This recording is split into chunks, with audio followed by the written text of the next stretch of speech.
enggak keluarnya di bank, tapi lebih kepada unsur kenyamanan hati aja. Oh. Halo, masih di Sudut Gelo bersama gue Dedi. Dan hari ini kebetulan temen gue nggak bisa datang, si Ubay. Ya dia punya kesibukan lah. Dia lagi kejar setoran, men. Boy, kita lagi di mana nih, Boy? Di iCoffee.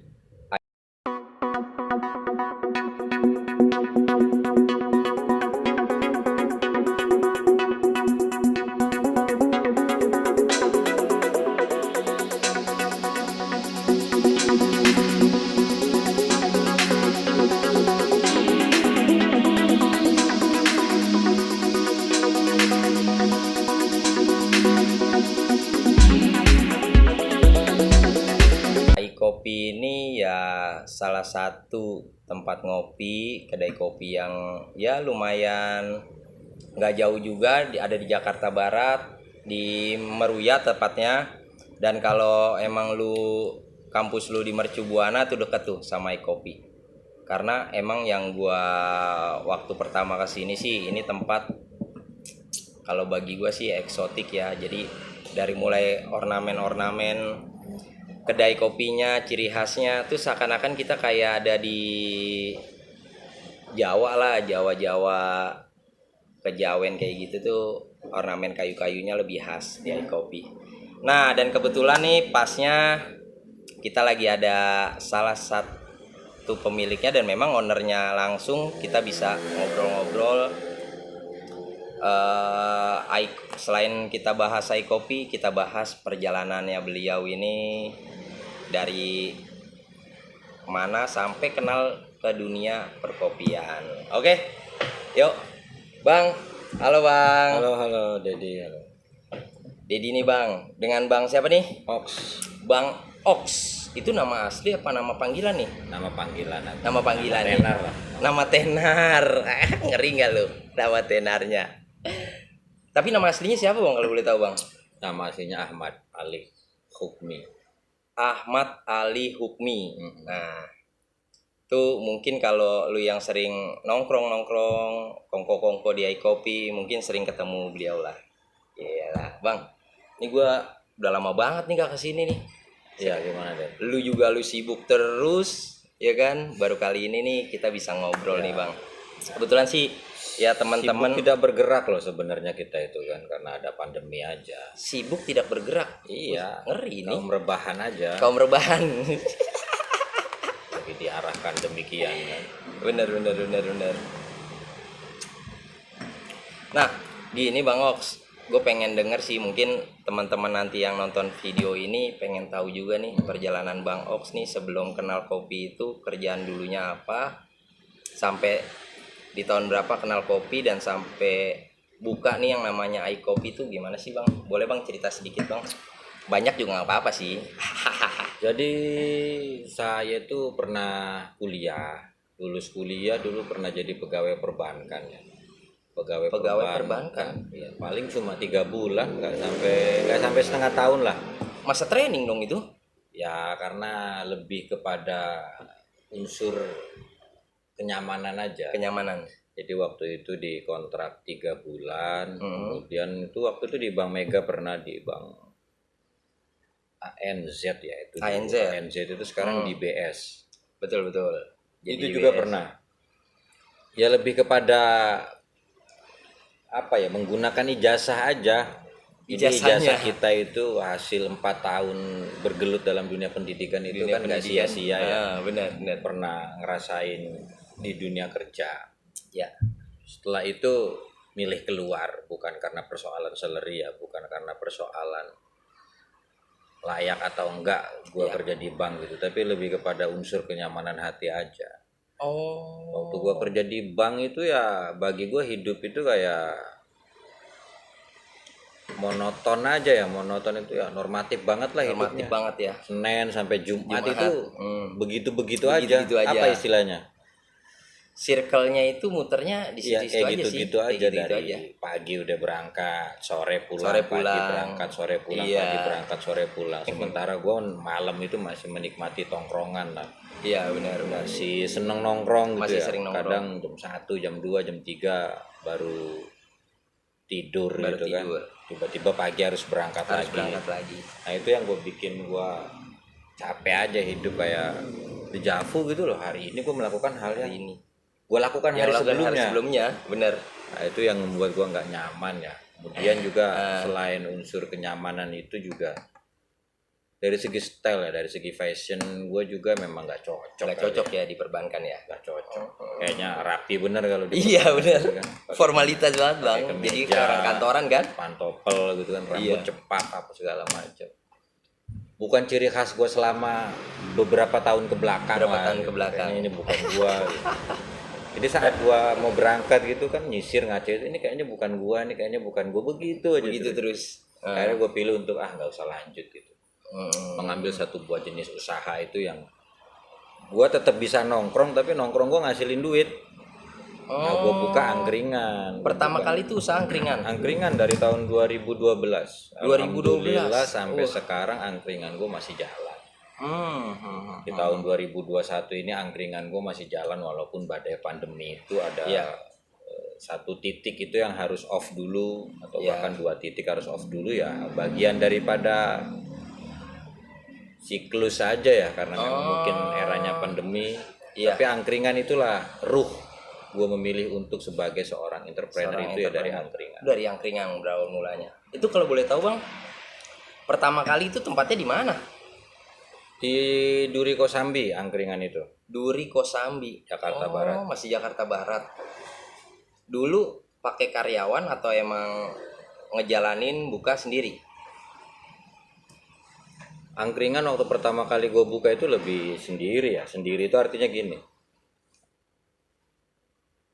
Satu, gue nggak punya basic masak ya. Gue gimana caranya itu harus ketemu orang yang bisa ngajarin gue masak. Tapi yang ngajarin gue masak itu cuma kontrak sebulan aja. Yang penting gue bisa masak gitu lah.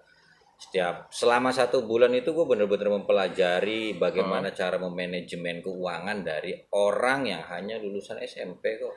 Yang masaknya itu? Yang masak itu hanya lulusan SMP. Gue ngambil dia dari salah satu usaha siput gitu. Tapi emang kontrak gue sebulan aja. Kontraknya Dia ajarin cara gue masak, dia ajarin cara gue belanja, dia ajarin cara gue menyimpan uang. Mana duit yang diputer buat belanja lagi, mana duit yang diputer buat kebutuhan mati dalam bulanan itu ya, misalnya bayar kontrakan, bayar lapak dan lain-lain. Mana kemudian laba bersih itu dia yang ngajarin. Ya, manajemen tradisional itu yang sampai sekarang masih gua pakai penerapannya sampai di iCopy ini diterapin itu bang ya. Itu 2012. Sebulan setelah itu ya udah gue sendirian di angkringan itu. Kalau 24 jam waktu satu hari satu malam itu barangkali tidur gue cuma 4 jam ya. 4 jam juga 4 jam maksimal juga ya. Artinya pagi-pagi gue masak, pagi-pagi itu gue belanja dulu ya, belanja ke pasar sampai jam 9 gue nyantai-nyantai masak mulai jam 10, jam 2, jam 3 kelar masak gitu ya. Santai dulu jam 3 sore itu. Jam 5 berangkat ke lapak, dorong gerobak, beres tempat, udah dagang. Sendirian itu. Sampai nutup lagi kadang jam 1, kadang jam 2. Ya gue lakukan aja sendirian karena bagi gue usaha itu bukan soal modal yang kita butuhkan adalah uang, tapi soal mental, juang yang kita punya seperti apa. Jadi saat gue punya angkringan itu, walaupun gue sendiri dan itu semuanya kerjaan yang makan tenaga, makan waktu, ya gue lakukan, dilakuin aja. Bagi gue cerita kegagalan itu kayaknya nggak akan pernah usai bro. Maksudnya gini, kalau lu pernah gagal gitu, apalagi lu misalnya orang tua lu pernah ngasih kesempatan bukain lu bengkel misalnya, bukain lu warung atau segala macem, nggak sampai setengah tahun misalnya bubar gitu loh. Jadi kalau kita lagi kumpul di keluarga itu kayaknya cerita kegagalan nggak bakal selesai. Nggak bakal ada habisnya ya. Si Dedi dulu udah gue modalin ngabisin sekian, habis itu nggak ada jundrungannya tuh. Orang itu Betawi dia bilang kan gitu, nggak ada bekas-bekasnya tuh. Itu kan artinya itu yang membuat mental gue terbangun. Gue nggak mau ada orang bilang gue gagal. Soal berhasil itu kan nggak bisa diukur soal berapa banyak materi yang kita dapat. Tapi iya. seberapa jauh lu mempertahankan pilihan lu, seberapa kuat lu mempertahankan eksistensi lu, itu bagi gue sudah sebuah keberhasilan tuh. Sampai kapanpun orang nggak bisa ngecap gue gagal gitu. Iya. Tapi kalau kemudian tolak ukur berhasil dalam materi, ya gue juga masih biasa-biasa aja. Iya sih, benar Paling sih, sekedar betul untuk betul betul. membutuhkan kebutuhan dapur dan lain-lain aja ya masih ada lah gitu. Salah ada lah ya. Yang penting dapur ngebul ya Iya. Bang ya. Ya saat ini mungkin ya, apalagi pandemi gitu. Miskin sih gua enggak gitu loh, enggak jatuh miskin, tapi mungkin menderita ya sangat menderita gitu ya. Menderita sih, sangat Ya karena menderita harus tuh kan. bukan gulung tikar, tapi ada beberapa usaha ini ya harus benar-benar mengalami penurunan omset yang signifikan ya. Iya. Ya, itu yang membuat menderitanya itu kan karena kita kan nggak hidup itu kan nggak membutuh beras buat Ya. makan gitu loh. Kita butuh bayar listrik, kita butuh biaya pendidikan, biaya anak dan segala macam gitu ya. Betul. Belum lagi bagaimana nasib-nasib armada gua yang tadinya enak nyaman sama gua, tahunan pada ngikut gua, tiba-tiba harus gua rumahkan gitu kan. Benar, hitungan Ini bulan juga ya. kan beban ori lah bagi gua lah. Iya, betul betul. Itu aja sih paling. Nah, itu sejarah gua bagaimana gua memilih dunia entrepreneurship itu dimulai dari angkringan. Dari angkringan. 2016 itu gua mulai buka iCoffee. 2016 buka kopi. 2016 Nah, akhir. dari ini Bang, dari angkringan kan itu makanan lah ya, cemilan lah ya. Nggak ada kopinya nggak sih? Di angkringan itu ya sebenarnya kopi tubruk aja. Kopi ya gue tubruk. tetap nyediain kopi itu waktu di angkringan itu gue namain kopi cinta aja. Kopi cinta. Gue punya Anjir. gelas itu kalau di angkringan itu ya ada gelas kaleng atau ada gelas apa itu? Yang beling itu. kecil-kecil itu yang biasanya di Jawa ada. Iya. Itu gue namain kopi cinta gitu loh. Jadi kenapa gue namain kopi cinta itu ya karena kalau udah kopi jos itu kan udah biasa ya. Iya. Kopi cinta itu ya saat membuatnya itu gue bikin suges aja walaupun prakteknya itu kadang nggak selamanya sama. Artinya prakteknya gini ya, praktek membuat kopi cinta itu gue selalu mengaduk kopi itu ya 33 putaran itu melawan 33 putaran arah putaran jam gitu loh. Kalau jadi putaran kalau jam itu ke kanan berarti ini kan ke kita kiri. ngaduk ke kiri. Itu 33 putaran, Bro. Hitungannya gimana? Ya hati kita Hati kita yang gitu. sambil wirid aja ini. Kalau orang Islam itu tahlil, Iya. tahmid, tasbih itu kan ada jari nih. Benar. Ini kan 33 nih kalau 33, kita benar. Ada 30-an. Nah, itu sambil begini aja kita berharap itu pada saat kita bikin itu hati kita ikut berdoa biar yang minum itu ya senang balik lagi gitu loh. Tapi itu suges aja. Itu suges saja. Tapi suatu ketika juga saking penasarannya konsumen gue ya ada yang menghitung saat gue buat. Padahal gue juga nggak jujur-jujur amat ya. Waktu gue bikin juga gue nggak mesti aduk 33 kok. Iya benar. Kayak kalau kagak ditonton mau gue aduk 3 kali aja tiga kali udah selesai ya. Cuma di daftar menu itu sugesnya gue bangun seperti itu Bang. Ya kalau bener ada yang nonton sampai ngitung itu ya sampai ada 5 orang itu nyaksiin gue bikin kopi dengan 33 putaran melawan arah jarum jam gitu. Ya dihitungin bareng-bareng serempak sama mereka ya akhirnya gue praktekin gitu loh. Ya udah. Tuh guys, berarti itu pertama kali angkringan dibuat kopinya namanya kopi cinta. Jadi kalau lu pengen praktekin di rumah ya kan bikin kopi misalkan nih kopi dari mana aja terus lu aduk tuh putarannya 33. Tapi rasanya rasa kopi Bang? Ya rasanya mau kopi. Oh iya. Nggak bakal jadi strawberry juga. Tapi kalau kopi lu kasih ke cewek, lu bilang kopi cinta lu mungkin dikemplangin kali cuy. Karena kan gak semua cewek suka kopi ya Bang ya? Iya. Ya kan, bener kan? Suka kopi. Ya nggak semua cewek suka kopi. Bener kan? Nggak semua cewek juga suka boneka. Mungkin suka ya? Suka sih. Tapi, ada. Tapi yang paling disukai cewek itu cuma satu kayaknya. Apa tuh Bang? Kepastian. Iya, tuh kan. Ini makanya kenapa gue tuh pengen banget nih kesini nih untuk ngobrol langsung. Karena nih Bang Ok sendiri ya lu berdoa misalkan nih, lu berdoa siang malam belum tentu bisa ngobrol kayak gini nih kayak gue nih. Gue aja kadang nggak berdoa aja nih, toto janjian bisa, ya kan. Nah itu kan pas ngobrol di angkringan tuh Bang sampai ada kopi. Nah kopinya sendiri nih dari biji atau emang kopi mohon maaf Ya udah kopi boleh saset? udah boleh bubuk. Bukan saset juga sih tapi udah boleh bubuk. Beli di pasar. Beli di pasar udah bubukan gitu. Ya sedia juga kok rencengan gitu ya kopi saset, Milo misalnya. Marimas. apa segala macam yang laku kita jual ya kita jual aja Dijual bro juga prinsipnya. gitu. Benar, Kalau benar, kita benar. dagang itu kan bagaimana berpikir itu apa yang laku kita jual, yang penting kan Iya, halal gitu. yang penting aja. halal, benar, Modal benar. sedikit untung selangit aja bro. Nggak ada idealis gua harus jual model begini, harus begini gitu. Enggak lah ya. Pakemnya itu nggak perlu idealis. Nggak perlu Ini itu kan idealis. soal bisnis. Betul. Nah, itu kalau kita bicara untuk dari bisnis nih, sampai dari angkringan, terus di 2016 ya Bang ya, buka Ya. iKopi ya. Nah, itu kan sebelum buka kopi, pastinya setiap orang bilang, wah Bang gue mau buka kopi, gue harus belajar kopi dulu dong. Bener gak sih? Barangkali begitu ya, tapi gue Iya. sih enggak. Gue cuma ngelihat itu 2014 barangkali dimulai. Fenomena kopi itu begitu mulai merajalela ya. Merajalela benar. 2014 2015 gitu udah mulai banyak kedai-kedai kopi gitu.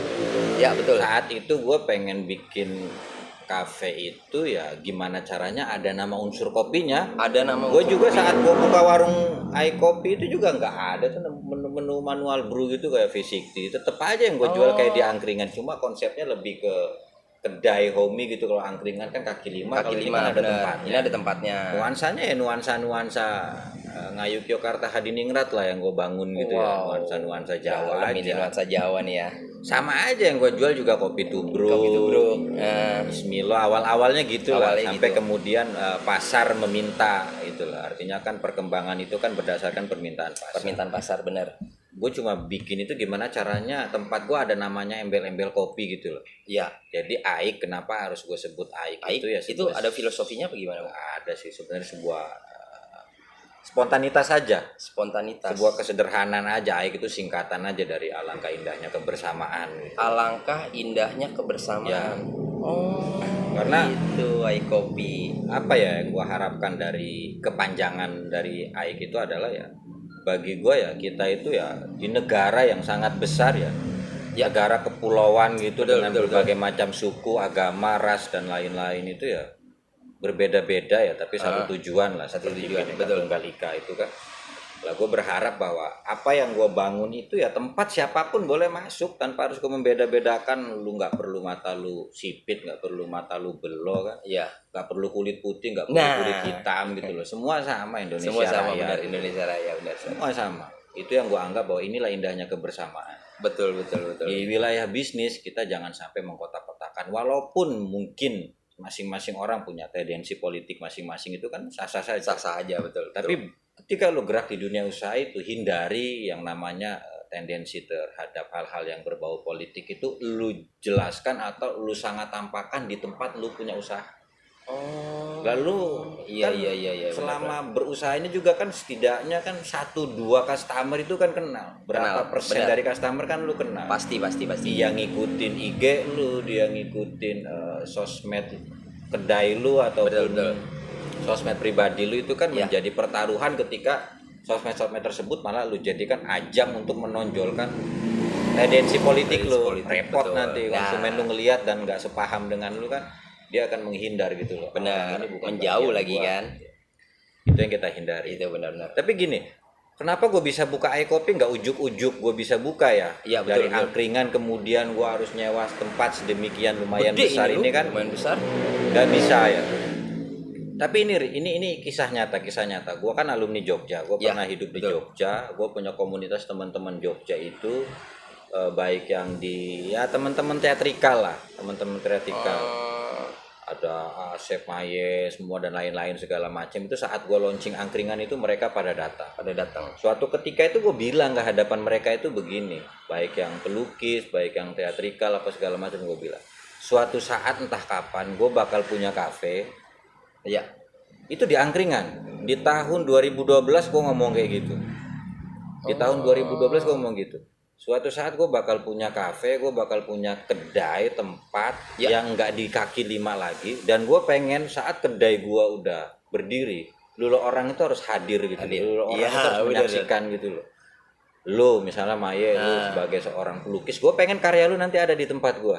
Oh. Itu ngomong apa ya? Ngomong natural aja. Ngomong sok-sokan aja gitu loh. Padahal gue nggak bayangin juga duit dari mana saat itu nanti kan. Itu hanya sebuah kalimat spontanitas yang kemudian mungkin sekeliling gue ada malaikat yang mengamini ya. Tiba-tiba di 2016 nah, itu juga itu dia. gue bisa buka. Benar. Dan nggak duit sedikit yang gue dapat gitu loh. Gue dapat investor pasif gitu loh. Investor pasif ini bagi gue senior gue, bagi gue ya guru gue, bagi gue ya panutan gue. Dia melihat mungkin keseriusan gue dalam berentrepreneur. Ya.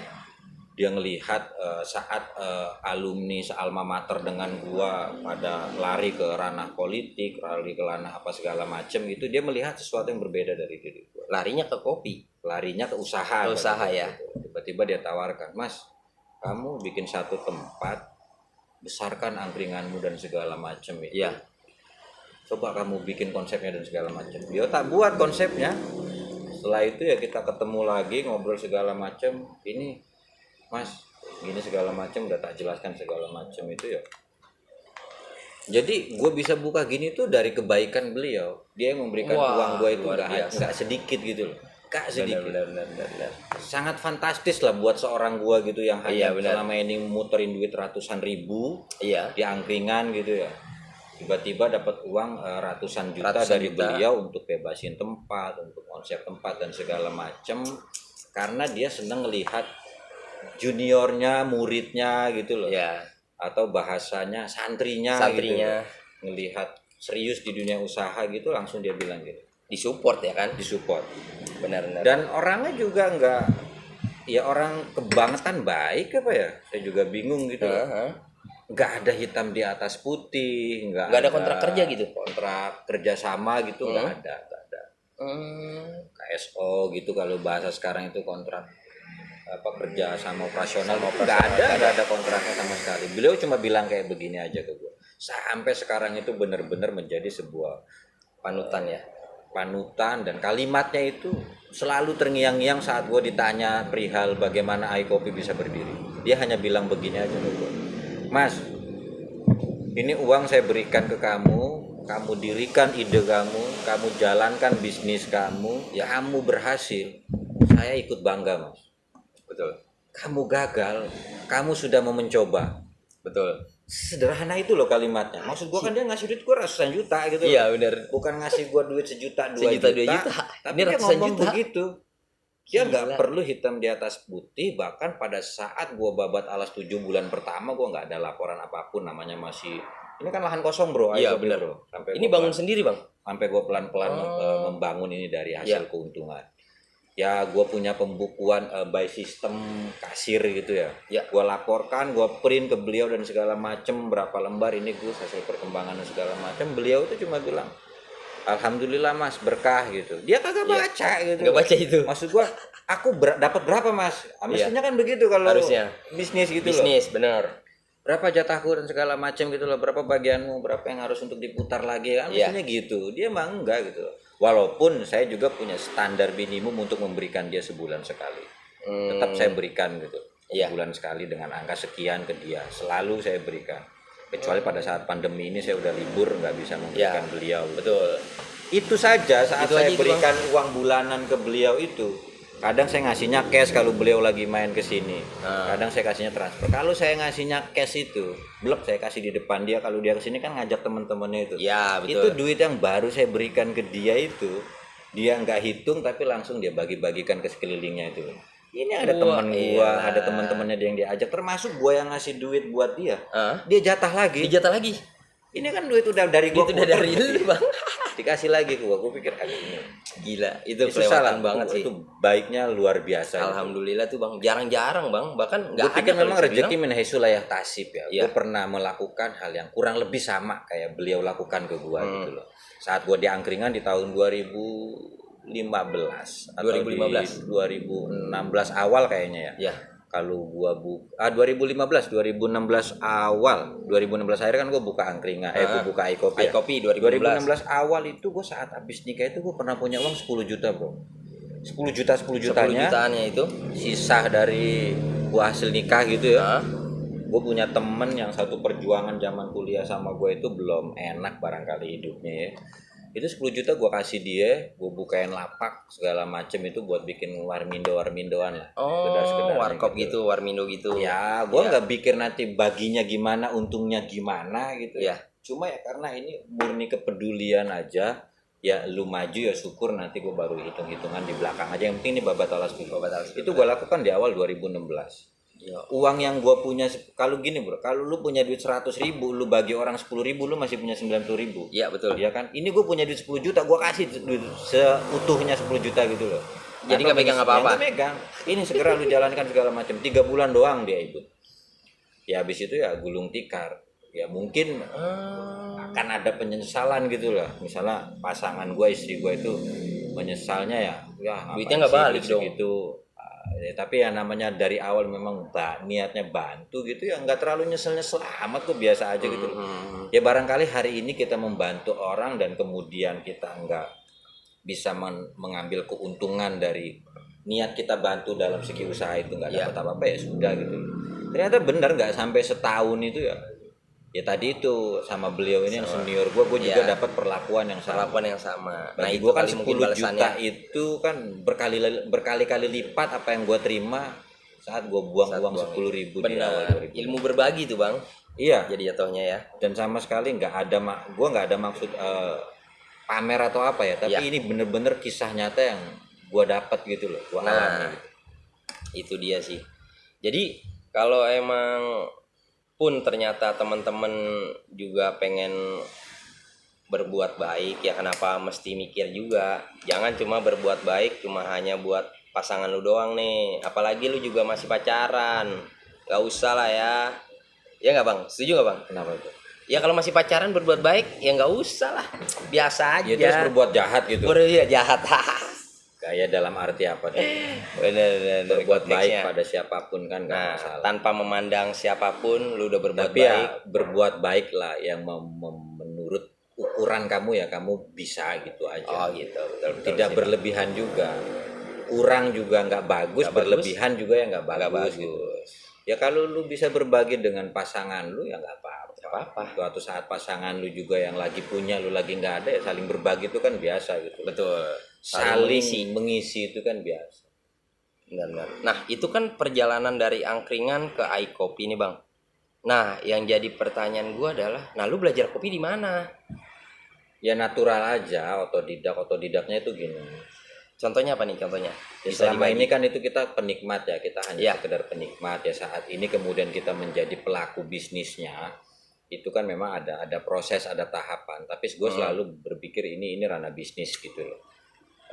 Nggak ada hal yang spesial buat gue dalam hal orang bikin kopi itu lu belajar di mana, harus bisa dari mana itu nggak penting-penting amat. Yang namanya orang jualan itu yang dibutuhkan adalah lu bisa ngitung ya barangkali. Ya hitung manajemen bisa lah ya. Nambah, bisa bagi bisa ngurangin kurang gitu kan. Ini kan ilmu bisnisnya kan di 4 itu aja teori matematikanya gitu loh. Betul. Nggak pakai juga rumus aljabar kan nggak ada gitu.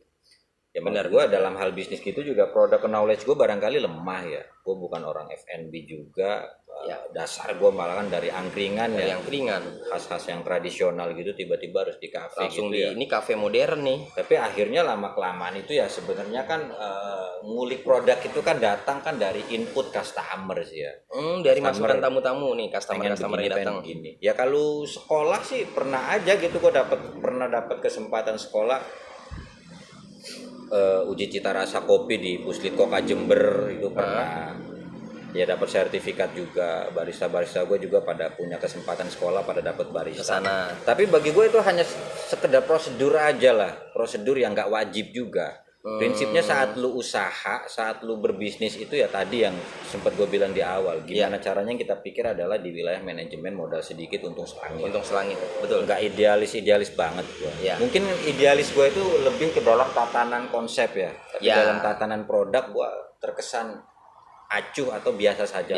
Acuh sih enggak, mungkin biasa-biasa aja. Lah gue punya pandangan soal kopi ini begini bro, ada 3 fase bagaimana kita mengerti soal kopi. Nggak bisa dipungkiri ya, mungkin lu juga pernah merasakan bahwa ketika terjun di dunia kopi itu ternyata banyak sekali teman-teman yang juga udah terjun di dunia kopi ya, lebih barista dan segala macam, yang kemudian saling kunjung dari satu tempat ke tempat lainnya. Betul. Itu uniknya tuh gini, ada beberapa orang yang berkunjung itu ya terkesan sharing of knowledge gitu. Tapi ada juga ya sharing of ngejut gitu apa sih? Ngejudge ya mungkin. Yang lebih kepada Nah, coba dilanjutin Bang. Tadi dalam produk apa? Sharing. sharing of knowledge itu kan biasa gitu. Tapi ada beberapa juga orang kedai itu yang datang itu ya kemudian lebih kepada ngejudge terhadap Produknya. kita gitu. Itu gue merasakan beberapa kali ketemu Pendekar tapi ya kopi. biasa aja. Ya mungkin istilahnya gitu ya. Istilahnya gitu Pendekar kopi, dewa kopi segala macam. Gue sih nggak penting-penting banget. Ya gue dengerin aja. Bagi gue ya mereka mungkin lebih dulu lebih pintar ya. Ya, betul. Ya apa yang dapat masukan dari dia ya gue terima gitu loh. Ya. Tapi sederhananya gini ya, orang-orang yang berpikir sedemikian rupa itu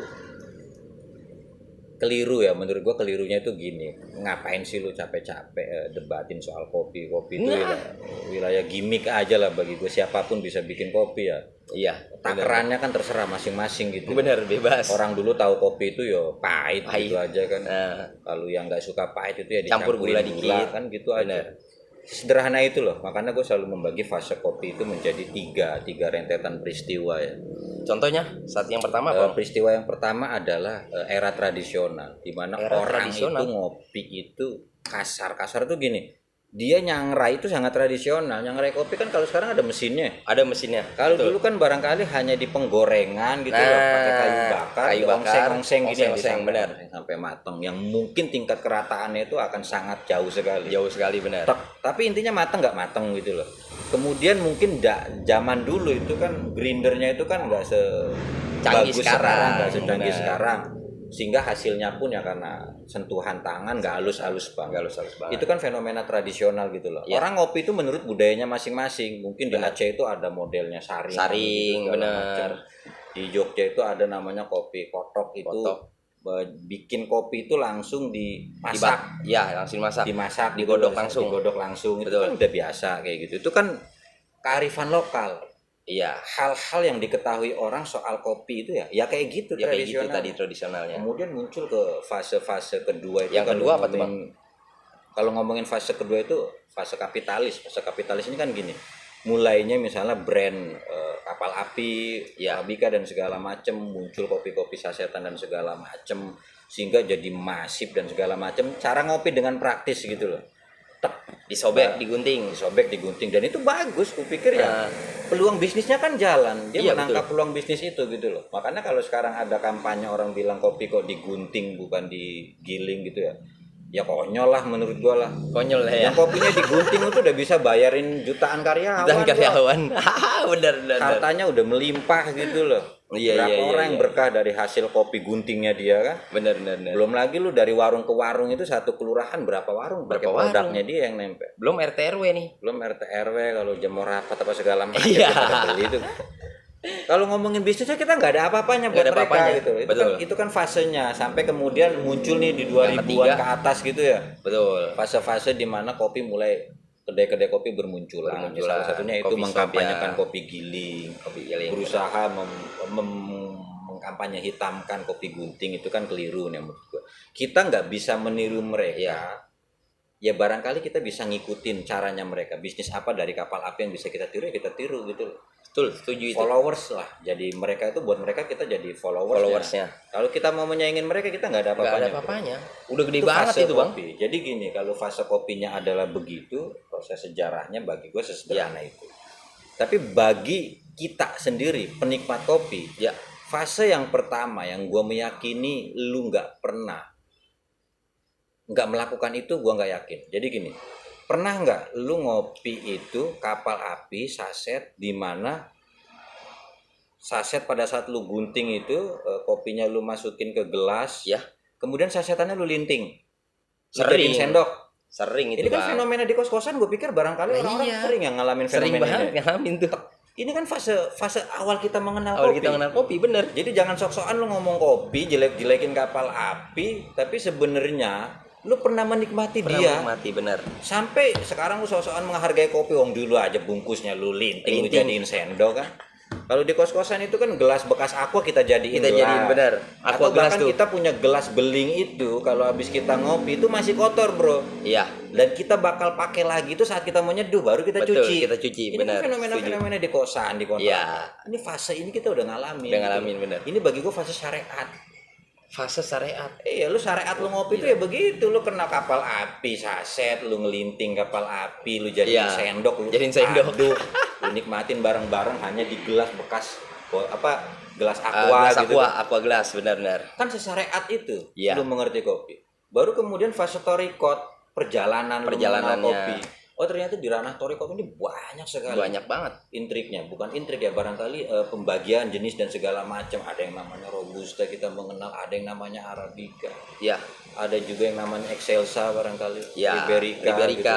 gitu. Itu baru jenis kopinya. Luwak. Belum lagi ternyata prosesnya. nah, Ada panjang. lagi yang ngomongin prosesnya zaman pasca panen itu natural, Iya, natural. wash, semi wash, proses dan segala macam gitu kan. Itu baru proses pasca panen. Belum lagi lu ngomongin proses ngerostingnya. Like Panjang to lagi. medium to dark roast dan segala macam. Ini kan fase-fase Fase-fasenya. semua itu di ranah torikot semua. Oh, gitu. Perjalanan kita memahami kopi gitu loh. Tek. Selesai lah. Yang sering terjadi di perdebatan soal kopi itu adalah Ya, ini di wilayah ya ini itu di tadi. wilayah itu fase itu ya. Pasca panen hingga pada saat proses roastering saat penyajian. Ini sering banget pasca ini menjadi perdebatan. Bener, Perdebatan para kaum yang penggeliat kopi lah, yang bagi Iya. gue tuh nggak penting. Lu pengen nikmatin kopi ya udah lu debatin gitu, tapi kalau lu pengen jualin berhenti debatan gitu, debat kayak gitu lu berhentiin gitu. Lu jualin setuju. lu pikir gimana barang lu laku Nah, lah. Fase terakhir itu adalah yang kita bilang fase hakikat.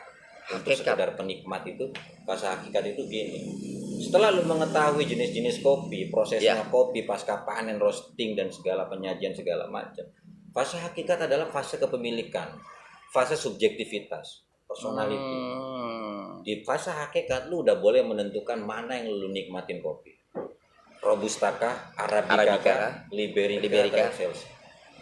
Ini subjektivitas, milik lidah lu masing-masing. selera ya. Selera gitu loh. Akhirnya kopi itu sebenarnya yang harus lu pahamin adalah di fase ketiga, hakikat, milik penikmatnya. Jadi lu capek debatin kopi kalau penikmatnya nggak sama dengan lu. Betul, Lu betul, betul. ngomongin arabica, MDPL sekian, roasting tingkatnya sekian, saat ngebuat suhu air sekian, itu nggak perlu lu debatin. Saat yang lu nikmatin itu nggak sesama sepadan dengan lu. Oh iya. Betul itu, Bang. Kan nggak bisa. Nggak bisa, benar. Lu bilang bahwa ini kopi begini sesuai SOP-nya begini dan segala macam. Kalau lu nyajiin gue, lu ngasih gue arabica, lu jelasin ini penanaman MDPL segini, ngerostingnya segini, proses kerasannya begini. Percuma buat gue. Saat gue minum, gue bakal nggak suka gitu loh. Iya. Lu capek ngomongin kayak gitu, lu kasih nih kopi gue. Sorry, gue nggak demen. Gue demennya robusta. Bagi gue kopi itu pahit. Sederhana udah. Lah iya, betul. Kan gue yang nikmatin. Selera, benar. Selera gue. Sensor lidahnya itu, men. Capek gitu loh. Barangkali lu ngomong begitu juga sesama penikmat arabica juga belum tentu sama. Sama, betul. Cara mereka mengimplementasikan soal kopi itu belum tentu sama. Ya sama lah bro, kayak lu ngomongin cinta gitu. Lu ngomongin cinta itu kan kalau katanya Bang Roma itu apa ya? Kalau sudah tiada baru terasa. Baru terasa. Roma Irama tuh ngomong Roma begitu. Irama. Tuh, sampai Roma Kalau Irama gua dibahas misalnya ngomongin cinta bawa-bawa. itu, cinta adalah menggabungkan sebuah karakter yang berbeda Ya, kemudian menjadi ini. satu tujuan. Ini kan gua ngomongin cinta. Nah. Ngomongin kopi juga sama bro. Oh, sama juga, Bang. Lu menurut kopi lu seperti apa, menurut gua kopi seperti apa, sama nggak? Kan akan beda. Pasti. Tapi prinsipnya kita punya tujuan yang sama. Yang sama, kita gitu. mengekspresikan soal kopi itu pengertiannya nggak saklek, nggak letterlek gitu loh. Beda kalau kita ngomongin motor. Letterlek bro, motor itu Oh, iya. adalah kendaraan roda 2 gitu misalnya kan, dengan Benar, mesin segala macam. Yang berbeda itu kan merek, benar. jenis dan segala macam. Tapi intinya motor itu ya motor kendaraan, mobil benar. ya mobil. Ya. Pengertiannya kan seletterlek itu. Betul. Tapi lo ngomongin kopi nggak punya pengertian yang baku gitu loh. Ya. Lo ngomongin cinta nggak punya pengertian yang baku. Satu kalimat itu disetujui banyak orang. Betul. Ngomongin kopi ya begitu bro. Gue pikir itulah analognya soal kopi dan cinta barangkali. Dan cinta ya. Nah, berarti kan gini, guys, kalau lu mau butuh kopi, lu harus cinta dulu. Karena dari lu menikmati kopi sama yang penuh cinta sama lu nikmatin kopi yang gak penuh cinta, rasanya kan beda. Ya lu bandingin aja di saat lu jomblo sama lu punya pasangan, pacar gitu kan. Ya lu kan belum nikah nih. Ya gitu men, ya nggak? Nggak Gitu ya bang ya? nggak enaknya kopi itu jangan-jangan tergantung siapa yang menemani gitu ya. Itu bisa jadi bang. Kayak kameramen kita ini gini bang, sama. Kameramen kita juga gitu, ya kan? Apa maksud gua ini pesan aja. Pesan aja sih, benar. Dan mungkin kan banyak juga Kita bang. berbisnis itu ya bisnis gitu. Teman-teman yang mungkin ya, teman-teman di luar sana kan banyak yang mungkin ya belum begitu paham nih, belum begitu ngerti nih. Ya kan alhamdulillah nih. Semenjak ngomong tadi kita ngobrol sama Bang Ox nih kan mungkin ya mereka akan terbuka bang pikiran nih bang. No problem, mau terbuka Bener kan? mau tidak itu masing-masing lah. Masing-masing ya. Maksud gua kalau lu ngomongin unsur bisnisnya gimana caranya lu bisa jualan. Nah Kan itu intinya poinnya. penting, betul. Kalau lu ngomongin produk knowledge-nya, semua orang itu memiliki persepsi masing-masing. Masing-masing, Semua orang setuju. memiliki pengertian masing-masing di wilayah kopi, di wilayah apapun itu gitu loh. Silahkan dengan idealisnya masing-masing. Tapi kalau lu udah bicaranya bisnis, piye caranya lu bisa jualan. Bisa jualan. Nah Jangan itu berdebat soal rasa kopi kalau lu hanya bisa jual 3 gelas dalam satu malam. Lu ngajak gua debat yang udah bisa jual 100 gelas dalam satu malam kan dia. konyol Beda, gitu loh. konyol itu. Ngapain lu debatin soal rasa kopi yang lu jual baru bisa 3 gelas. Iya, iya, Lu benar, kan harus benar. paham kalau ngomongin bisnis kan lu harus paham. Iya benar. Target pasar lu siapa? Siapa gitu loh. betul. Ngapain lu capek-capek ngomongin specialty premium segala macam. Yang beli lo anak SMA konsumen lu. Yang beli lo anak kampus yang ngopinya masih di kos-kosan kapal api. Iya benar. Capek-capek lu belanja kopi mahal, lu pengen jual mahal cuma laku 3 gelas, mau dapat apa Iya. gitu.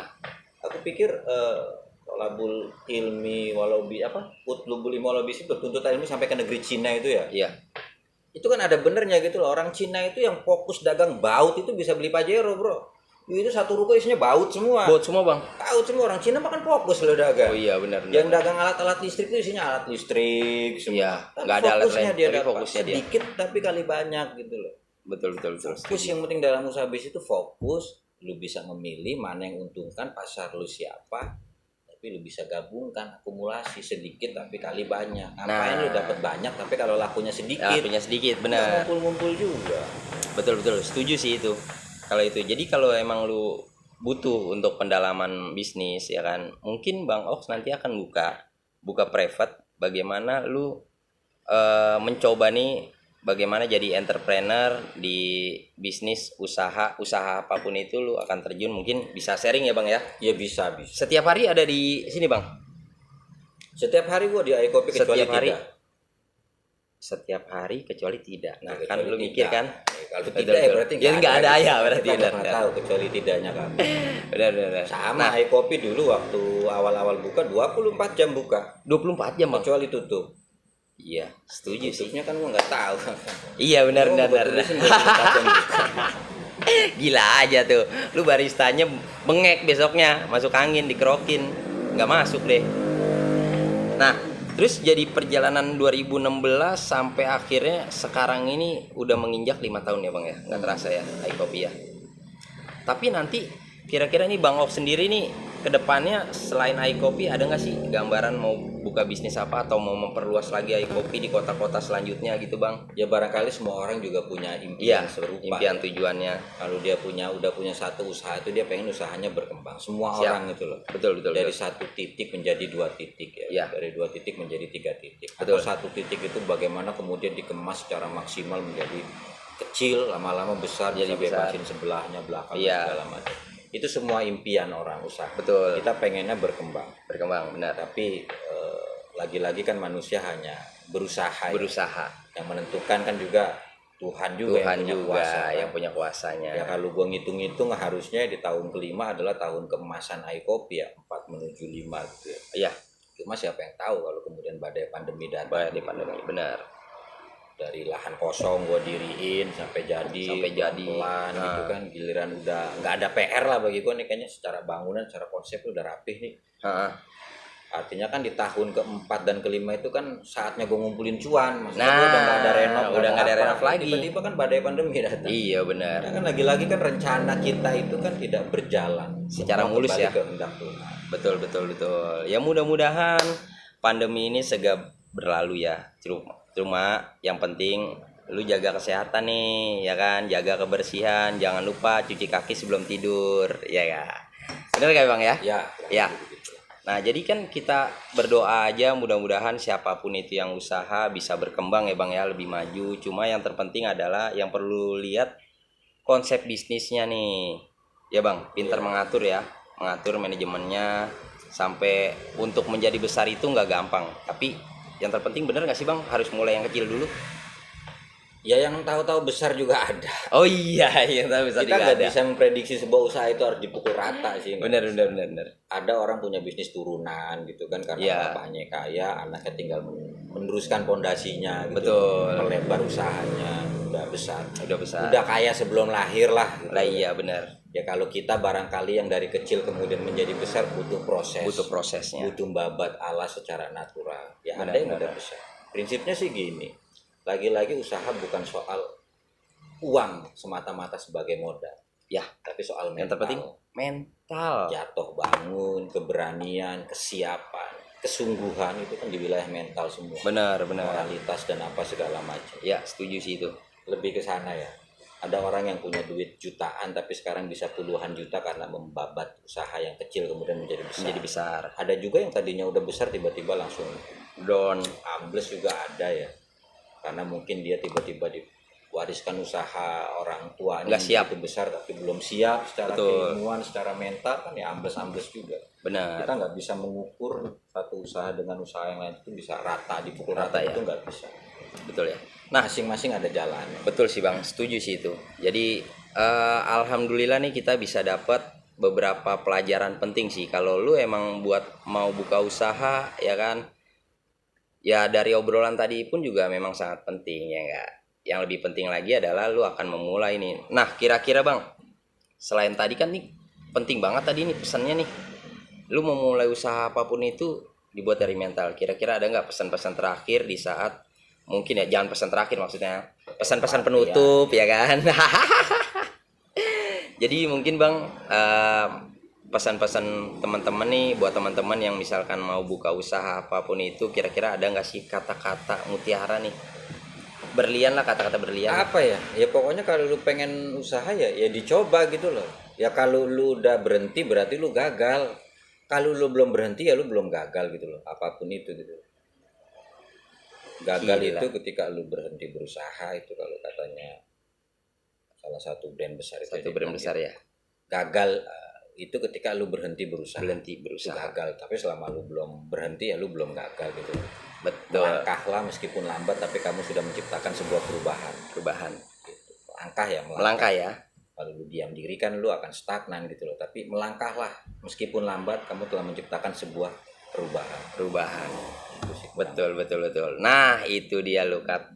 Pesan-pesan yang sangat mungkin ya akan menyentuh hati lu pada di saat lu memang mau memulai sesuatu usaha atau di entrepreneur, menjadi seorang pengusaha. Ya kan?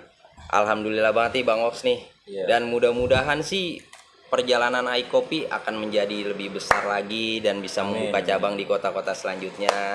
Dan besok-besok kita boleh kesini lagi nggak Bang? Kita ngobrol-ngobrol lagi nih. Ya, kan? boleh. Boleh-boleh aja lah ya, terbuka kalau ya. ngomongin kuliah mah udah namanya SKS ini cuma Iya. Tuh kan lu kapan lagi lu dapat pelajaran udah melebihi dari dosen dari ini. dosen ya. Nah, kalau lu yang pengen emang nongkrong santai atau pengen nikmatin suasana ala-ala Jawa di iKopi, nanti gue bagi nih linknya di deskripsi ya. Jangan lupa pantengin terus channel kita ini dan sampai berjumpa di video gua selanjutnya. Sampai berjumpa di sudut galau selanjutnya, guys. Terima kasih, Bang. 無駄だ無駄無駄無駄無駄無駄